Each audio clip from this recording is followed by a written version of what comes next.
Mwiriwe neza. Twongeye kubasuhuza kuri uyu mugoroba kuri Umuyoboro TV. Tugiye gusangira none ijambo ry'Imana.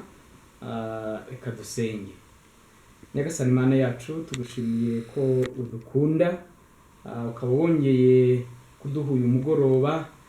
Bane natwe kandi abari bwumvira ijambo rigire icyo ribahinduraho. Byose tugusabye twizeye mu izina rya Yesu Kristo umwami wacu. Amen.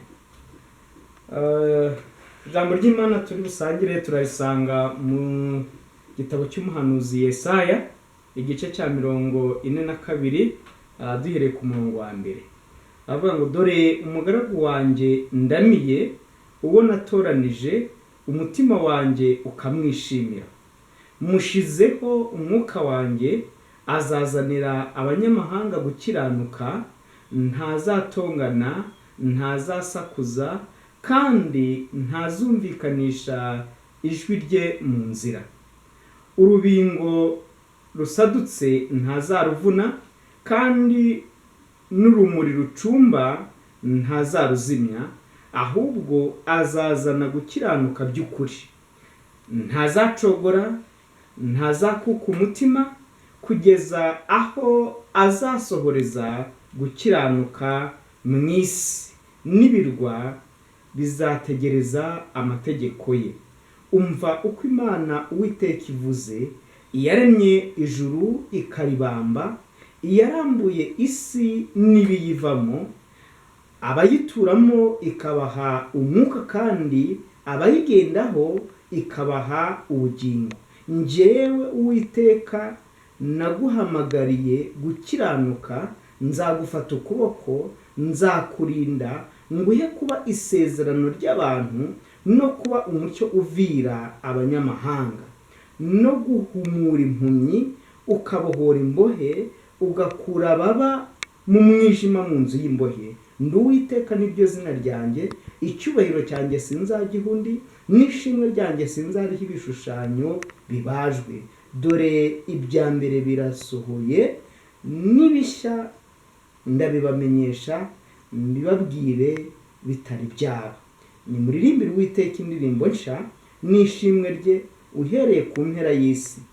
Nimuririmbire mwa bamanuka bajya ku nyanja mwe, n'ibiyirimo byose, n'ibirwa n'abayituyeho.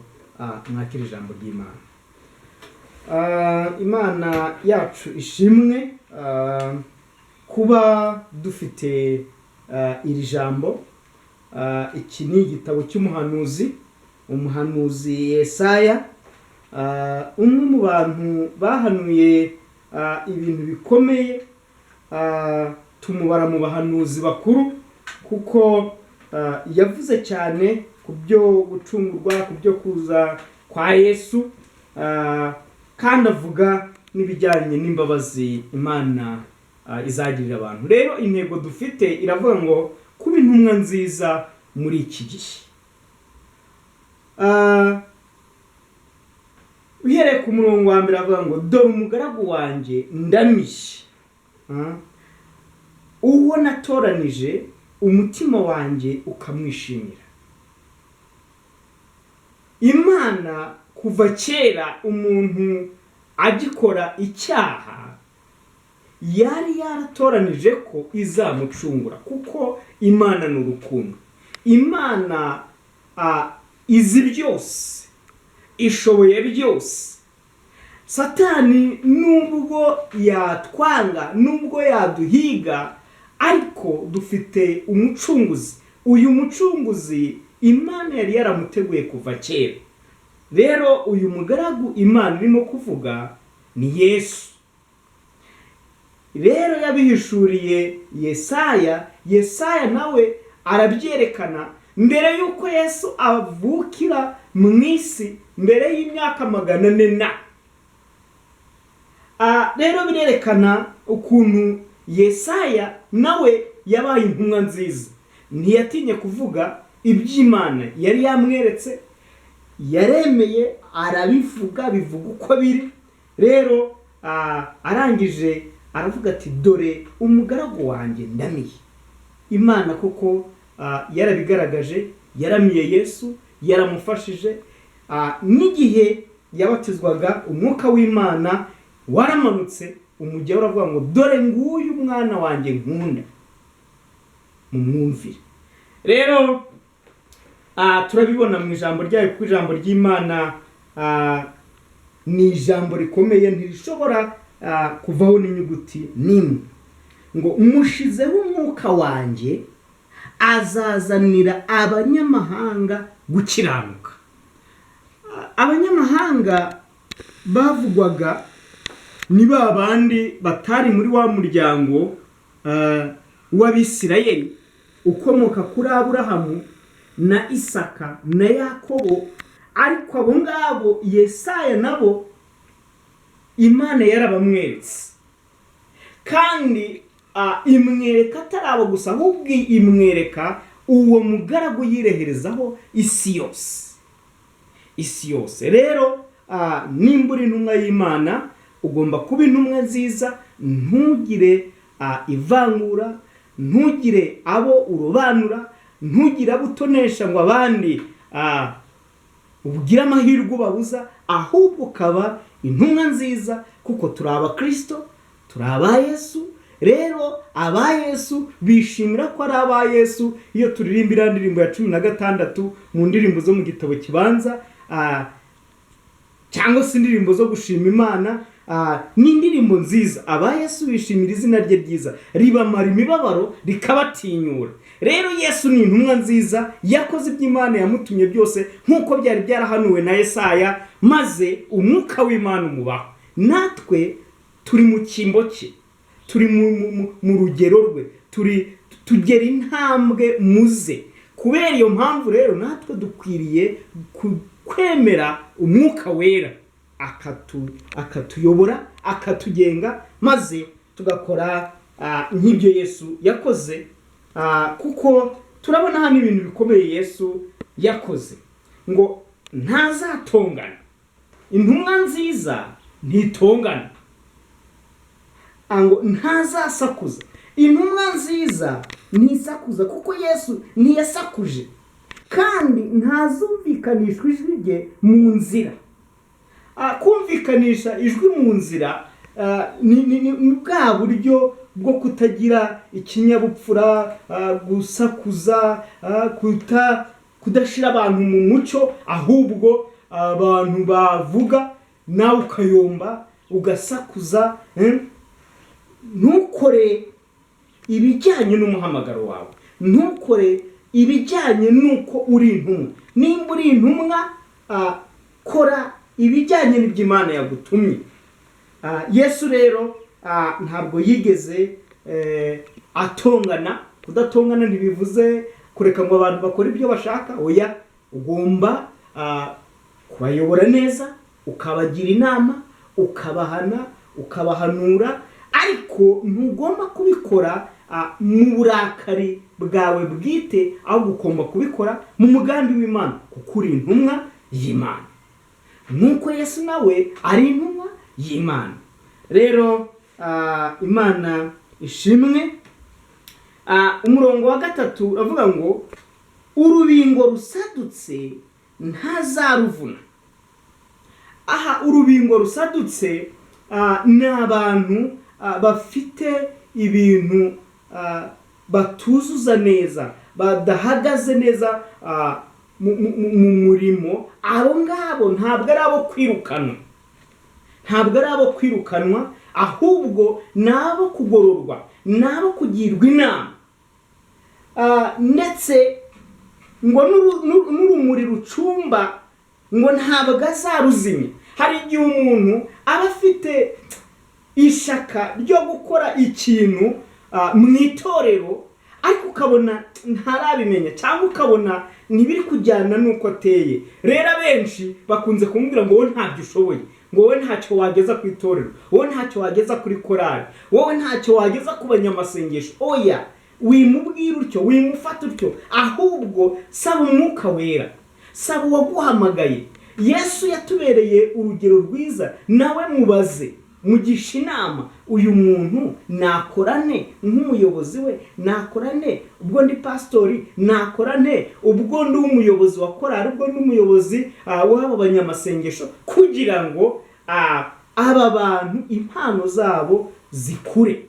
Ariko ntabwo ugomba gufata abantu bakiri bato mu buryo bw'umwuka izo mpano zicaza, oya, ahubwo ugomba gukora uko ushoboye impano zikaka. Haleluya.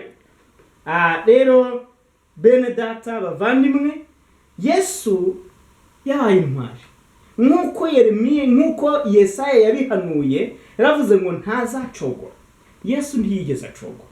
None twebwe turahura n'akantu gato.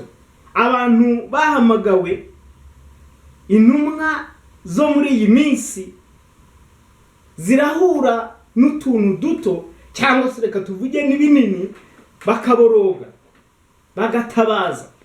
Kandi Saduraka na Meshaki na Abedenego bo baravuze bati, mwami, nta kintu na kimwe cyatuma dupfukamira imana zawe. Bari barahamagawe, bagiye no biyemeje no kujya mu itanura, kandi bagezemo kubera kwihagararaho, kubera kumva naho bapfa nta kibazo, byatumye n'umuriro utagira icyo batwara. Rero kuba intumwa nziza bisaba kudacogora, bisaba no muri iki gihe gikomeye cyane, turi mu rugo, turi muri iki gihe cy'iki cyorezo gihangayikishije isi ikaba ifite ikibazo gikomeye, ubukungu bwahungabanye, ibijyanye n'imibano nabyo byahungabanye, buri wese abenshi bari kwiyimbaho. Ariko wowe wahamagawe n'Imana, wowe ntumwa y'Imana, ese ntabwo wacogoye? Nubwo turi muri ibi bihe bikomeye, ntabwo wacogoye. Nibanda kuri iri jambo cyane ngo ntazacogora. Yesu ntabwo yigeze acogora.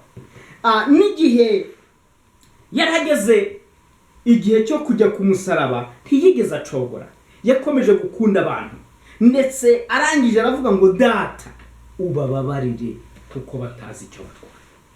Rero natwe bene data ndabinginze, twe gucogora nubwo bikomeye, nubwo inzara yatera, nubwo intambara yatera, nubwo mu rugo haba ibibazo, mu muryango hakaba ibibazo, uri intumwa. Kandi intumwa mvuga ntabwo ari ba pastori, ntabwo ari abadiyakoni, ntabwo ari abakateshiste. Hamwe babita abakateshiste, ahandi bakabita bigisha mu matorero atandukanye. Ariko ndavuga umukristo wese ni intumwa, kuko igihe umwenda wari ukingirije ahera watabukagamo kabiri, buri wese yemerewe kubwira Imana, kuvugana n'Imana. Ntabwo rero tugifite umuntu umwe ujya kutuvugira ngo nsengere. Nibyo tukwiriye gusengerana, ariko ntabwo hasenga umwe ngo abantu basubizwe bose. Oya, nawe ukwiriye kwisengera. Uri intumwa rero, uri intumwa y'umuryango wawe, uri intumwa y'abana bawe, uri intumwa y'ababyeyi bawe, uri intumwa y'abo muturanye, uri intumwa y'abo musengana ijambo ry'Imana, nawe Imana yari kunyuzaho. N'imyitwarire yawe ubwayo ikugira intumwa. Uramenye rero utaba intumwa mbi, kuko uri umukristo, byararangiye, winjiye mu gisirikare. Hari indirimbo ya 28 turirimba mu gakiza ivuga ngo turi abasirikari beza, turi abasirikari beza. Rero bavandimwe, mu abasirikari beza, mu bintumwa nziza, mwe gucogora. Ngo ntazakuka umutima kugezaho azasohoreza gukiranuka mu isi. Ntazakuka umutima. Bene data, nk'intumwa hari ibidukura umutima, birahari rwose, birahari. Baba abadayimoni, baba abatwanga, kuko Satani ashobora guteza abantu kukwanga. Umugabo wawe akakwanga, umugore wawe akakwanga, abana bakaba bakwanga, abaturanyi bakakuziza ubusa, bakakubeshera byinshi cyane. Ariko humura, wikuka umutima. Nimba umutima wawe utagucira urubanza, humura rwose, humura. Imana irabizi kandi izabana nawe. Yesu bagiye bamucira ibico byinshi, bagiye bamwita kwakorana n'abadayimoni, bagiye bamwita ibintu byinshi cyane, ndetse bagera n'ubwo bamurega ngo bumvisha ari kugandisha abantu ngo gutanga imisoro, ngo no kudakorera Imana, ngo ari gutuka amategeko ya Mose. Ariko bamuzizaga ubusa, bamuregaga ibinyoma. Rero nimba uri intumwa y'Imana, humura, he kugira ibigukura umutima, he kugira ibigutera ubwoba. Wowe ubutumwa Imana yaguhaye bujyana uko buri, ubusohoze, Imana izabiguhembera. Ngo isi yose yari afite misiyo ikomeye. Isi yose, reka tuhasubiremo, ntazacogora, ntazakuka umutima kugeza aho azasohoreza gukiranuka mu isi, n'ibirwa bizategereza amategeko ye. Bavandimwe, ngira ngo turi mu nsinzi. Ibi Yesaya yabihanuye kera, kitubwira ngo iby'Imana itubwira byose bizasohora. Nimba Imana igutumye kuburira abantu, genda ubaburire, kuko ibyo yavuze biba biri muri plan, biba biri ku murongo. Uko byamera kose bizasohora. Imana iratubwira ngo abatizera Yesu abo bazacirwaho iteka. Niko biri, genda ubivuge, kuko hari abantu batarizera Yesu n'uyu munsi. Hariho n'abamwizera bakamwizera mu buryo bw'uburyarya. Ni intumwa ariko mu buryo bw'uburyarya. Ariko Yesu yarabivuze ngo abavuga ngo mana, abo bose siko bazinjira mu bwami bwanjye. Ngo hariho n'abazavuga ngo twari abahanuzi, twakoraga ibitangaza, ngo ndetse twari abantu bakomeye, twarambikagaho abantu ibiganza bagakira. Ariko bene data, nitwinjira mu buryo bw'umwuka, uwo mwuka niwe uzagaragaza ko abo bantu atari intumwa nziza. Ese uri intumwa nziza? Kuba intumwa nziza bivuze iki? Kuba intumwa nziza bivuze kwemera, kugendera ku mabwiriza n'amategeko y'uwaguhaye ubutumwa. Uwaduhaye ubutumwa ni Imana, kandi Imana ubutumwa iduha nubwo guhumuriza abantu, nubwo kubwira abantu ngo bave mu byaha bayikorere kandi bakundane. Reka natwe mbere yo kujya kubivuga dukundana ubwacu. Ushobora gusanga muri korali imwe harimo intambara, harimo amakimbirane, mu itorero rimwe harimo intambara, harimo amakimbirane, kandi buri wese arimo kuvuga ko ari intumwa y'Imana. Ese urahamanya n'umwuka w'Imana? Urahamanya n'ijambo ry'Imana? Uri gukora ibiri mu murongo neza? Yesu yatubereye urugero rwiza, kugeza n'ubwo Yuda bari kumwe ndetse bagahuza n'ibiganza basangira, abizi neza, ntabwo yigeze amukorera propaganda, amugambanira kugira ngo bamufate hakiri kare mbere yuko amutanga mu bantu ngo bamufate.